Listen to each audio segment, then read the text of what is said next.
ကြောပြက်ချင်းဘာကြောင့်ထိရတယ်လဲနဲ့အိမ်မာရင်ဘလို့ကူတာကြမလဲတနည်းမှာမှန်ကြည့်ရင်ကို့အသားတွေပေါ်မှာအစင်းကြောင်းလေးတွေတွေ့လိုက်ရတတ်ပါတယ်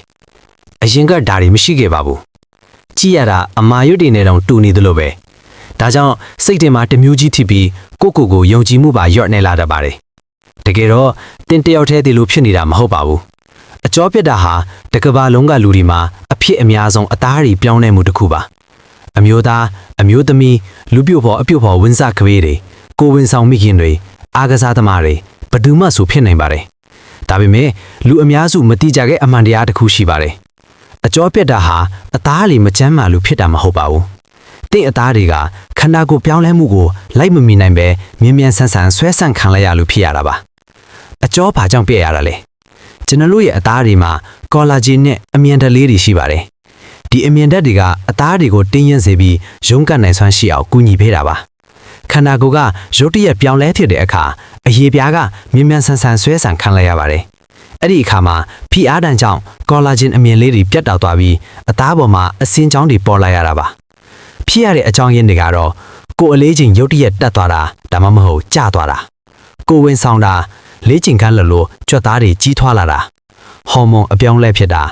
လူပြိုဖော်အဖြူဖော်ဝင်စားအရွယ်မှာအရက်ရှည်ထွားချိုင်းလာတာမျိုးရိုးပြီးတာကြောင့်ဖြစ်တာစဖြစ်ကာစားမှာအစင်းကြောင်းတွေကအနီရောင်ဒါမှမဟုတ်ပန်းရောင်ဖြစ်နေတတ်ပါတယ်အချင်းကြာလာတာနဲ့အမျှအဖြူရောင်ဒါမှမဟုတ်ငွေရောင်အစင်းလေးတွေဖြစ်သွားတတ်ပါတယ်အကြောပြက်တာကိုစဖြစ်ချင်းကူးတော်နိုင်လေရလာပိုကောင်းလေးပါပဲအကြောပြက်တာတွေကိုလုံးဝပျောက်သွားအောင်လုပ်လို့ရလားပွင့်ပွင့်လင်းလင်းပြောရရင်တညရဲနဲ့အကြောပြက်တာတွေကိုအကုန်ဖျောက်ပေးနိုင်တဲ့နတ်စီးဆိုတာမရှိပါဘူးဒါပေမဲ့တည်င်းကောင်းတစ်ခုကတော့တင်ကပုံမှန်လေးဂရုစိုက်ပေးမယ်ဆိုရင်အိမ်မာရင်တိတိတတ်မေးမြန်းသွားအောင်လုပ်လို့ရပါတယ်လူရွှက်တကတော့ရိုးရိုးလေးပါကောလာဂျင်ဓာတ်ပိုးထွက်လာအောင်လုပ်မယ်အသားတွေရဲ့ရုံးကန်နိုင်စွမ်းကိုမြင့်တင်မယ်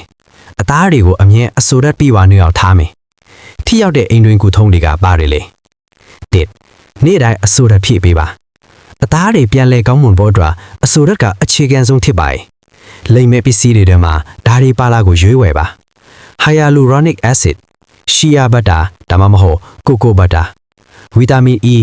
မြင်းကွာရွက်ဒါမှမဟုတ်စန်တလာအေဆီယာတစ်က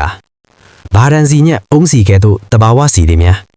အကြောပြတ်တဲ့နေရာကိုနေ့ကိုတစ်နေ့ချင်း3မိနစ်ကနေ5မိနစ်လောက်အထိအသာရနှိပ်ပြီးပါဒါကသွေးလေရည်မှုကောင်းစေပြီးအသားတွေကိုပုံမြင်ငံပြန်ကောင်းစေပါတယ်နှစ်အသားတွေပင်ဖို့ဗီတာမင် C အသုံးပြုပါ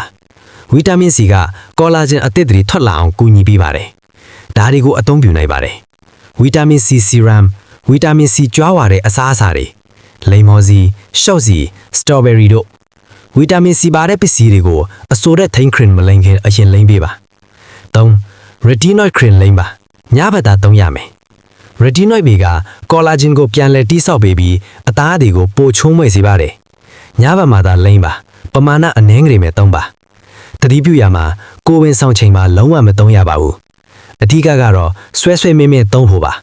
ပုံမှန်အားဖြင့်10ပတ်ကနေ12ပတ်လောက်ကြာရင်ရလက်ကိုစတွေ့ရပါလိမ့်မယ်4ရှားဆောင်လက်ပဲ့သဘာဝကူထုံရှားဆောင်လက်ပဲ့ဟာအသားလေးပြန်လဲကောင်းမွန်ဖို့အတွက်အကောင်းဆုံးသဘာဝစီးတစ်မျိုးပါရှားဆောင်လက်ပဲ့ကျဲအညစ်ကိုနေ့တိုင်းလိမ့်ပေးပါမိနစ်20ကနေ30လောက်အထိထားပြီးမှဆေးချပါ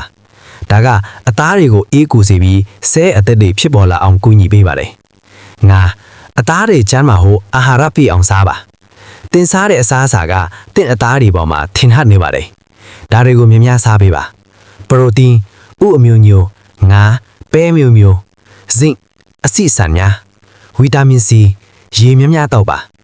ကျန်းမာတဲ့အသားတွေဟာခရင်တွေလိမ့်ယုံတွေမဟုတ်ပဲခန္ဓာကိုယ်အတွင်းကနေစတင်ပါအရေးကြီးဆုံးလူရှက်တကတော့အကြောပြတ်တာတွေဟာပစ္စည်းတစ်ခုတည်းသုံးလိုက်ရုံနဲ့ပျောက်သွားတာမဟုတ်ပါဘူး